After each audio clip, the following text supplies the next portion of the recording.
the Buddha's teachings in the Vinaya, the Mahavagga, for the monastics, the Buddha says to them, "Go forth for the good of the many, for the happiness of the many, out of compassion for the world, for the benefit, for the good, for the happiness of all.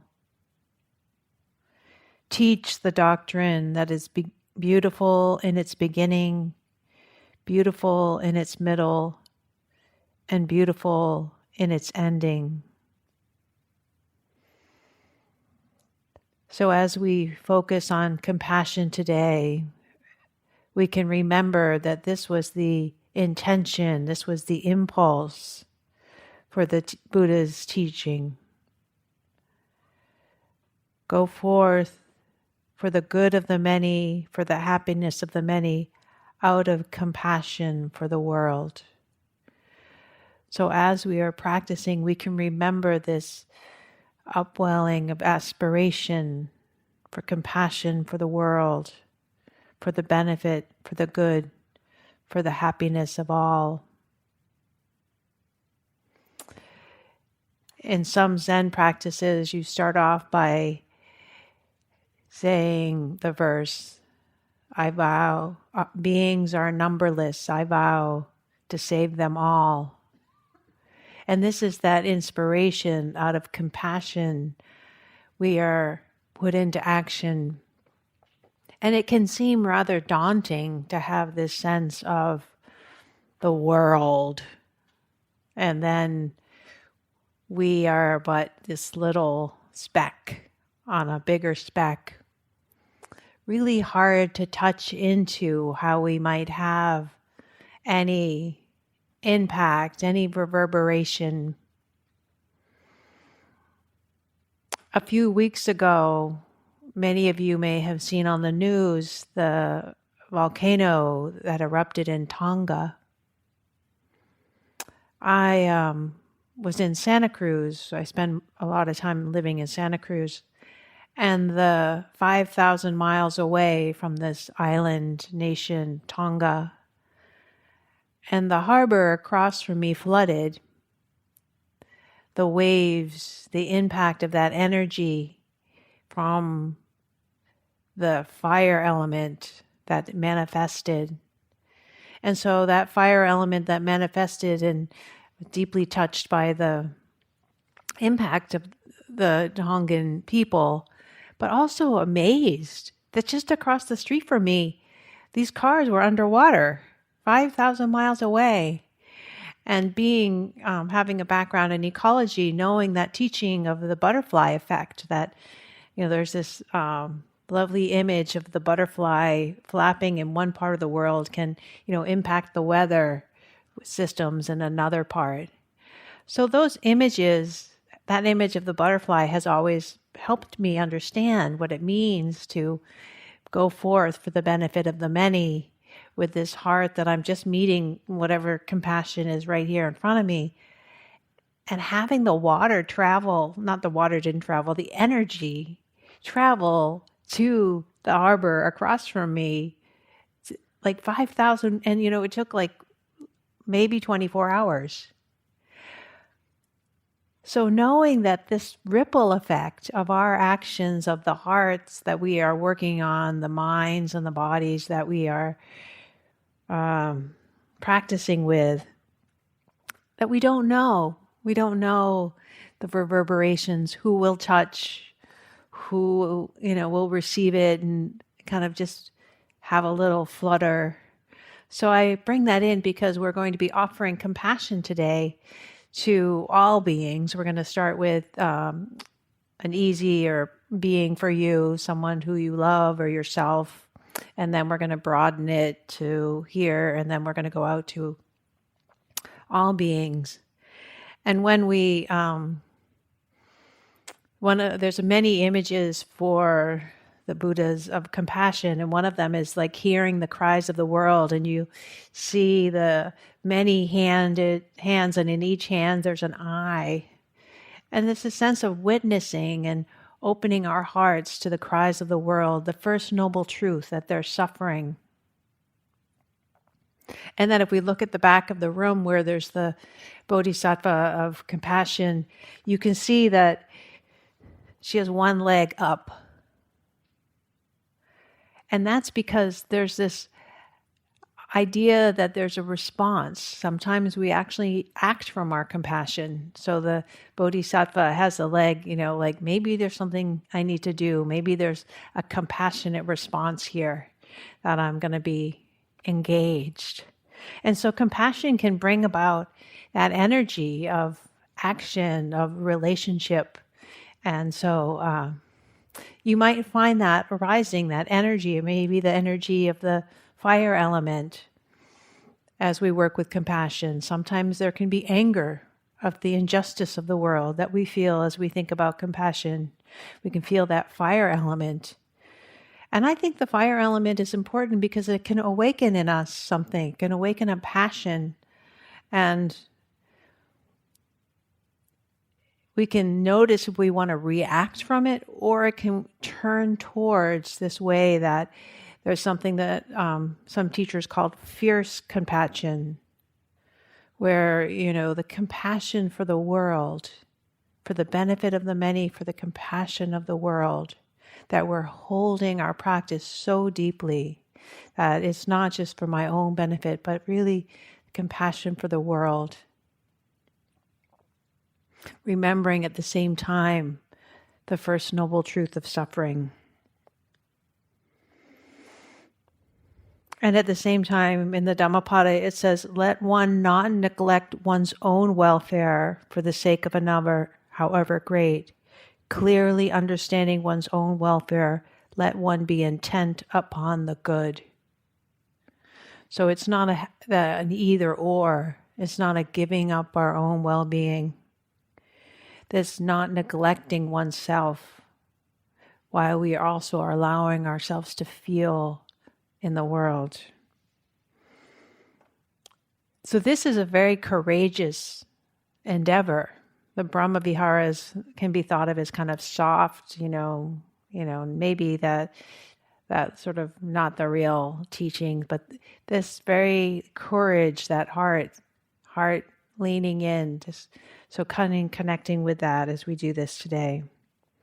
I'll be offering some phrases for compassion, and I know you received some over the past few days that we've been working with compassion. So please feel free to alter the phrases in ways that touch your own heart, or using no phrases at all, whatever practice works for you.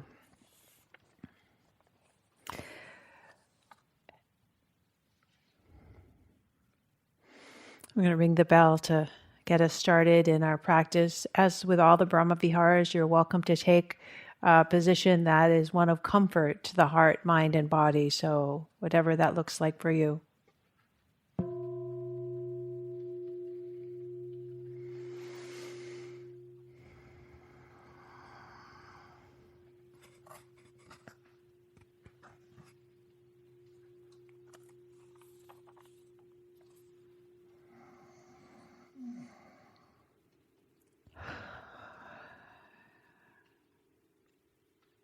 Connecting with your heart, mind, body in the way that you have become accustomed to, that brings you fully into the present moment.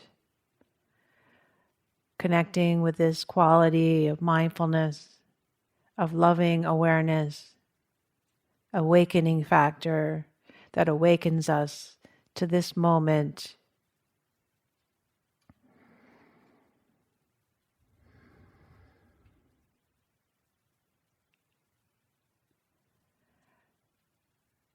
And inviting in any aspect of well-being that you feel currently in the body.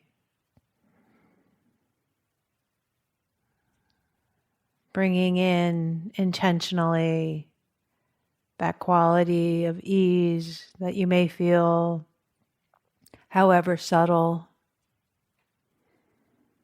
or happiness.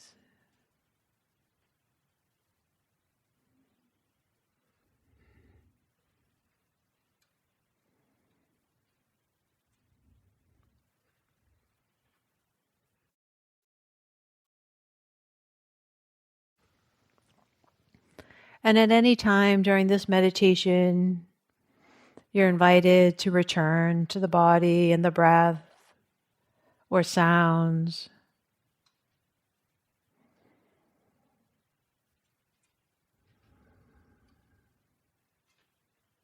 Paying attention to the resonance,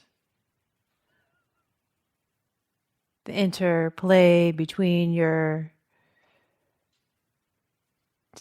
intention to offer compassion and the resonance in the body.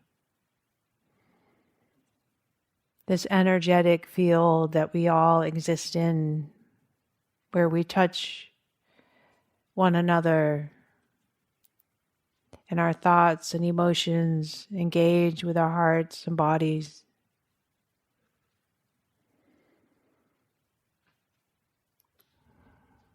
So starting with someone for whom it's easy to feel compassion, bringing them into your mind's eye, an easy being, maybe a child, maybe yourself as a child, maybe a turkey or the deer, or a dear friend, or your pet.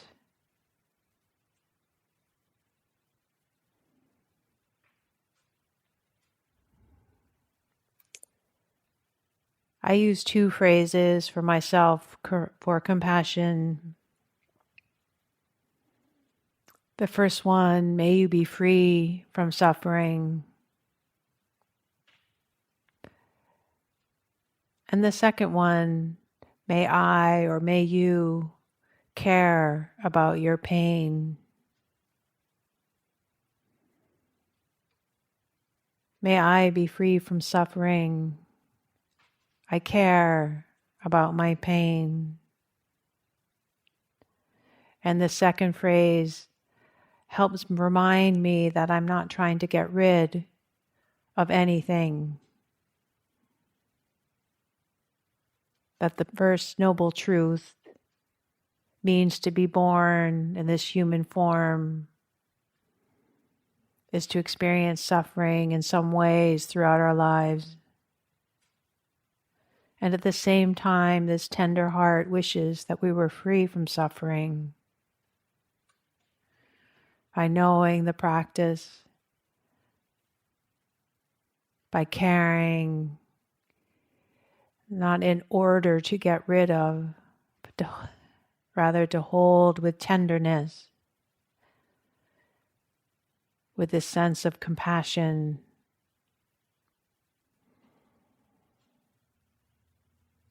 So I'm bringing into your mind's eye, whatever way that works for you, an easy being, offering the phrases or no phrases at all, as you cultivate the seed of compassion.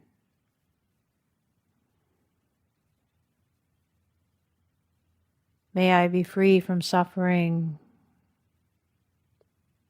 I care about my pain.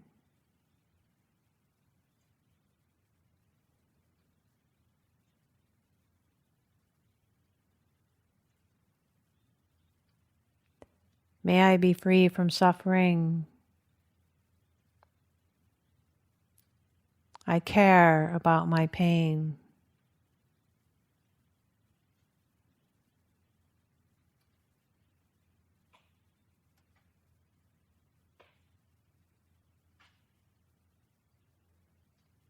May I be free from suffering.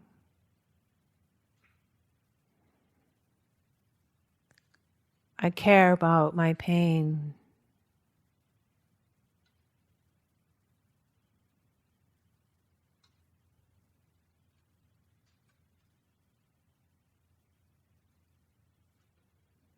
Remembering that the Brahma Viharas are not about making the body, heart, and mind feel any particular way.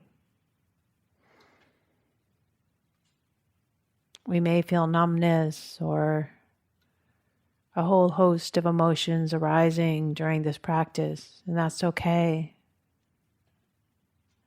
Meeting ourselves where we are and watering the seeds of compassion.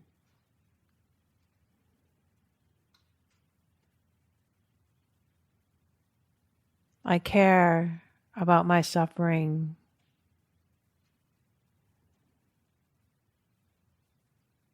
May I be free from suffering.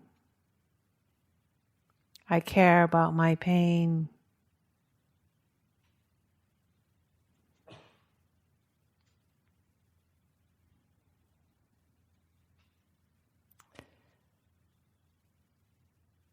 Sometimes I add the phrase, may I or you be held in the arms of compassion, invoking this quality of the Brahma Viharas, the infinite abundant capacity, the unconditionality, that our wish for care, our wish for freedom from suffering is not conditioned on anybody getting it right. It's this movement of the heart, hearing the cries of the world, the quivering of one heart in response to another's heart.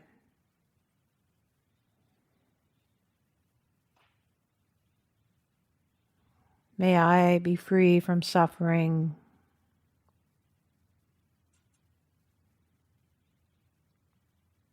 May I care about my pain.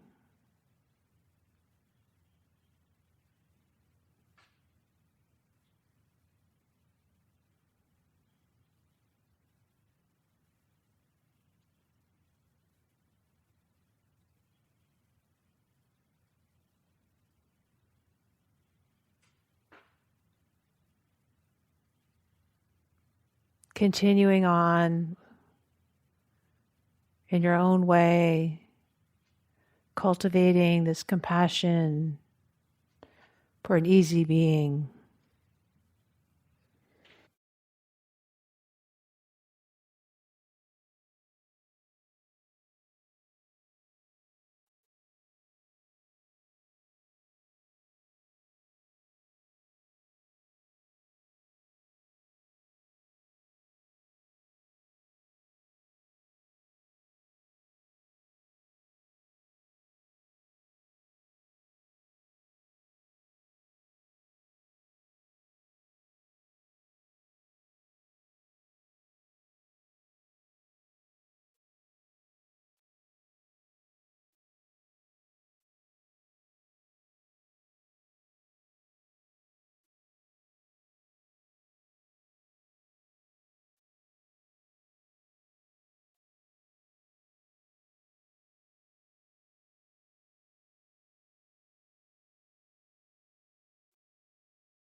this cultivation of compassion to meet the suffering in the world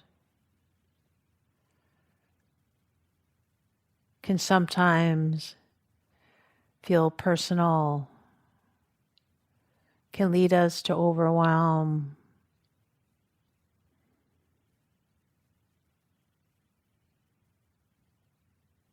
And with tenderness, caring for the one here, practicing in the way that brings you into the present moment, opening your eyes, standing, connecting with the breath, remembering not mine, not yours, not my suffering, that the forces of greed, the forces of hatred, the forces of confusion, of delusion in the world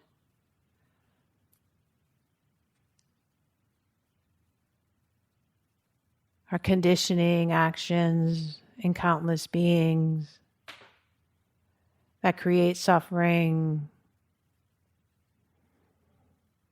that reverberate different ways. And as we practice here, uprooting, coming close to our intentions, the drives of our wants and not wanting, we're inclining the heart and the mind towards living in this field of compassion, of kindness and care.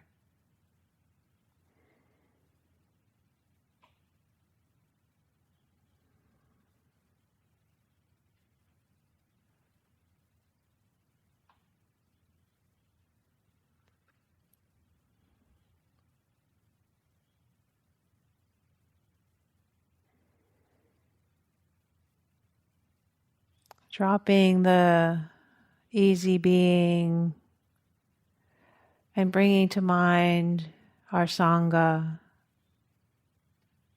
our community, practitioners, the continuity of practice, the beautiful intentions that brought us here, and knowing that for each one of us there's different flavors of different challenges, difficulties, and feeling the compassion arising in the heart. Perhaps feeling, oh, I'm not so bad. Mine's not so bad. Theirs is more. And remembering that the comparing mind is not so useful with compassion or with kindness. Immeasurable, abundant, exalted,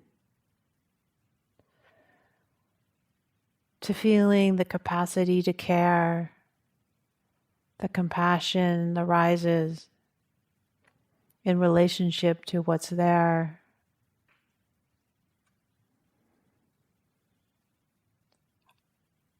Offering our community compassion for the trials and tribulations of our lives. May we be free from suffering. May we care about our pain. May we be held in the arms of compassion.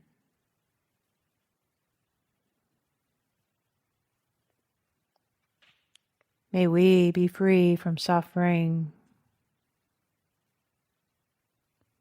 May we care about our pain. May we be held in the arms of compassion.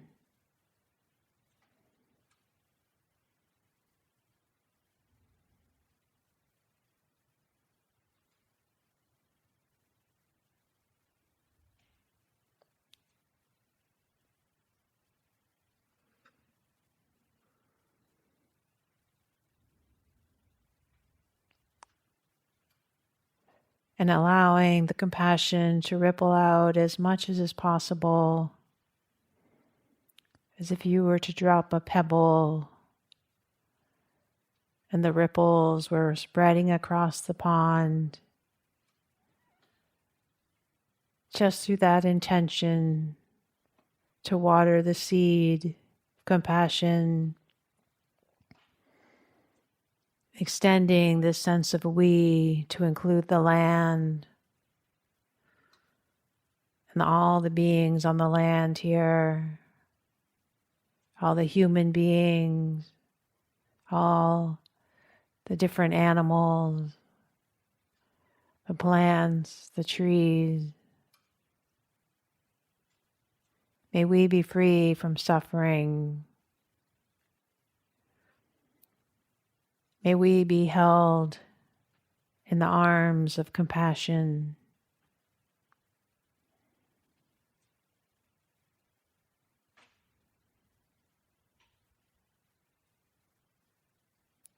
May we be free from suffering.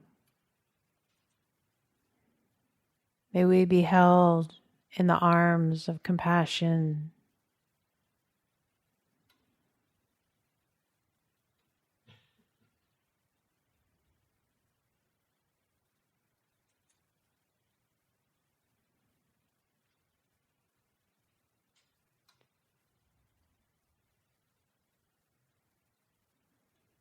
Watering the seed of compassion, allowing the compassion to spread in all directions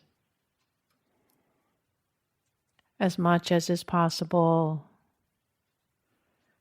Even if we don't know, we can't feel it, that energetic quality of compassion that we're watering the seeds of, spreading upwards to the skies, downwards to the depths, outward and unbounded.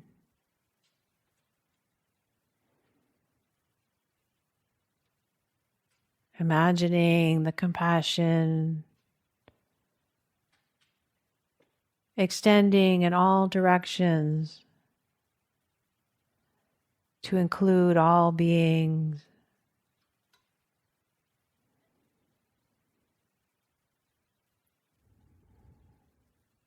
Knowing that suffering arises in the world, the causes and conditions of our histories, the legacies, pain, and the continued impact of hatred,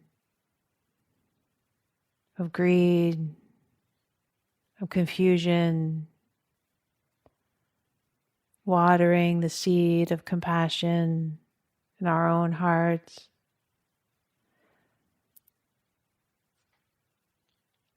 May all beings be free from suffering.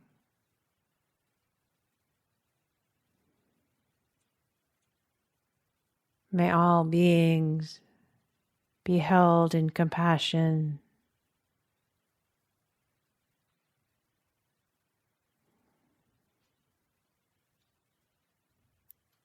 May all beings be free from suffering.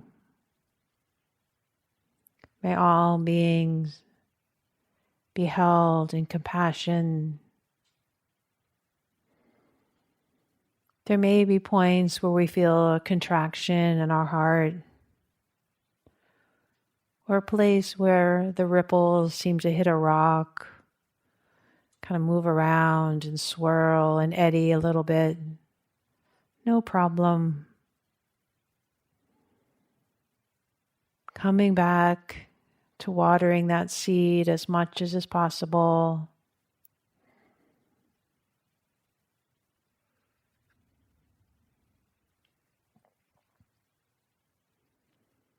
May all beings be free from suffering.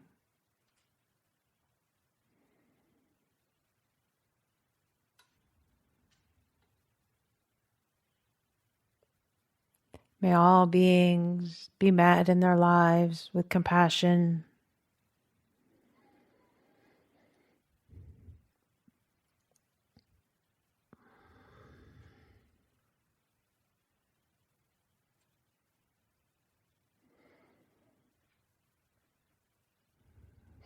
Knowing that we all face different difficulties.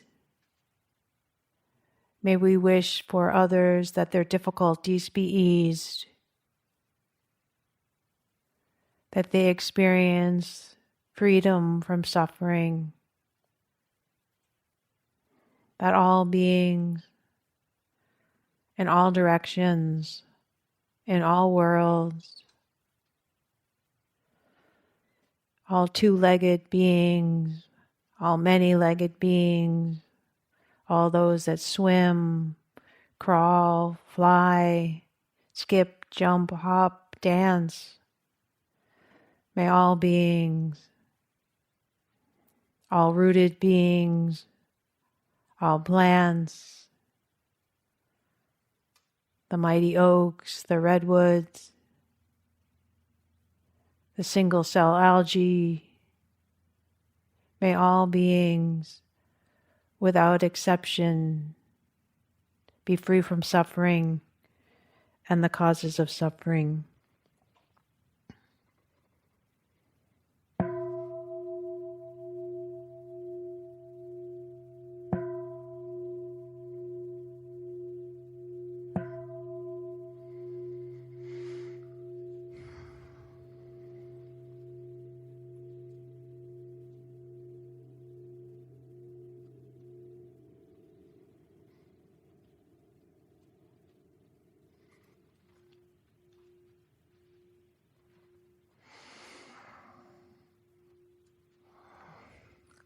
We have a few minutes if anybody has any questions specifically about compassion and working with compassion as one of the Brahma Viharas. And I know it sometimes can be hard to, especially when we move to this all beings. I don't know if anything has come up. We would need somebody, if there's somebody who might, thank you, do the mic.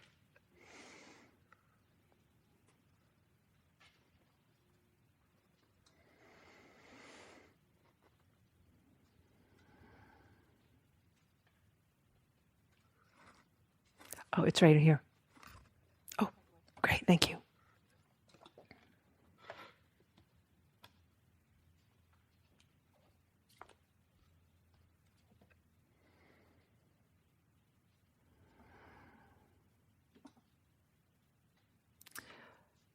there any questions, reflections, comments on way in the back? Please, thanks.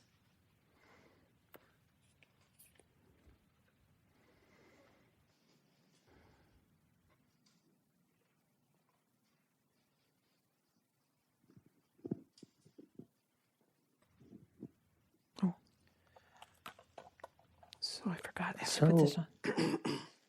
Oh, I'm sorry. I forgot to put the other device on.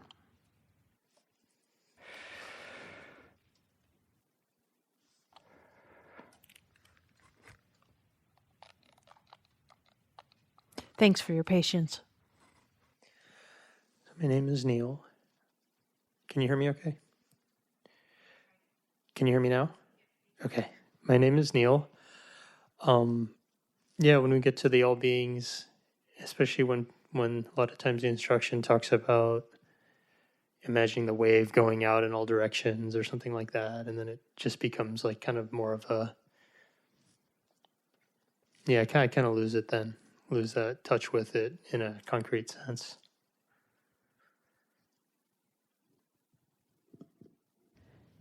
And are you able to connect with your body at that point?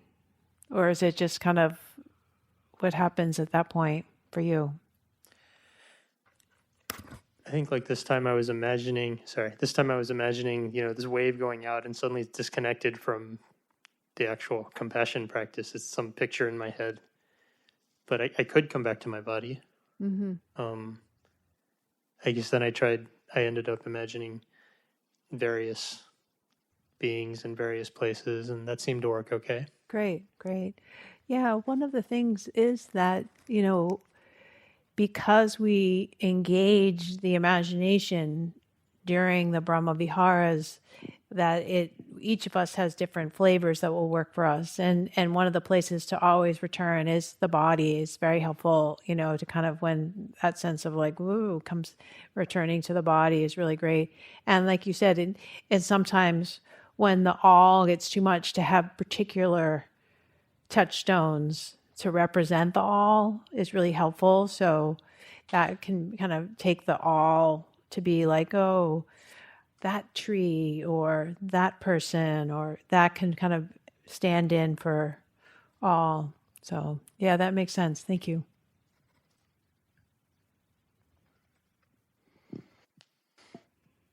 Other comments or reflections about compassion, please.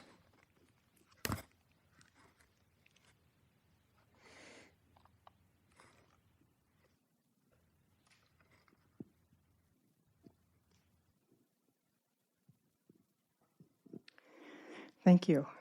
Beautiful meditation. I'm Hamsa. Can you put What it I a little find that closer? helps me, well, actually, just came out of working with the compassion and emptiness with Biko and Alio. And I image myself as a lighthouse, a big, gigantic lighthouse, just beaming in all directions. And he really doesn't use too much with phrases, although I love phrases. So I've been going back and forth.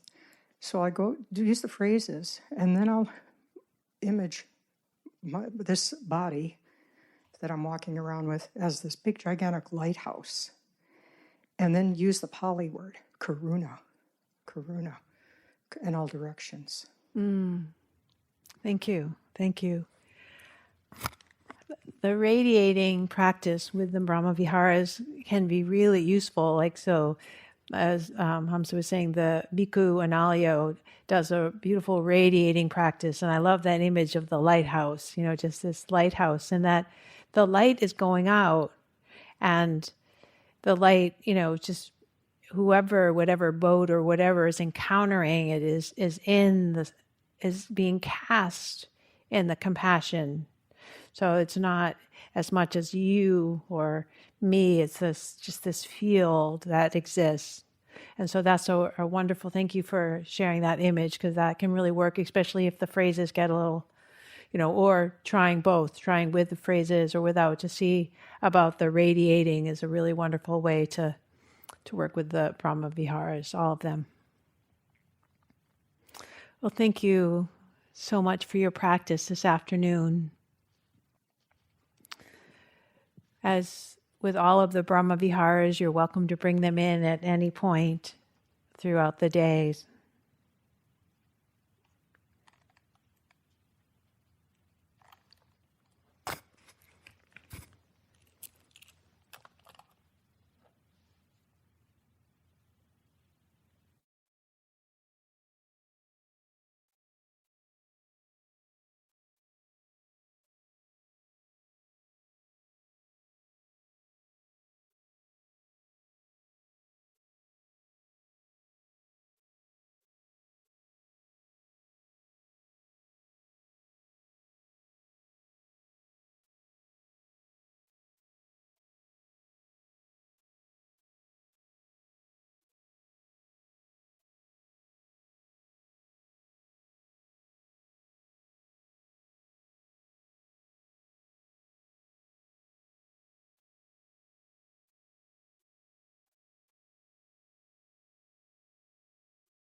Thank you for listening. To learn how you can support the teachers and Dharma Seed, please visit dharmaseed.org/donate.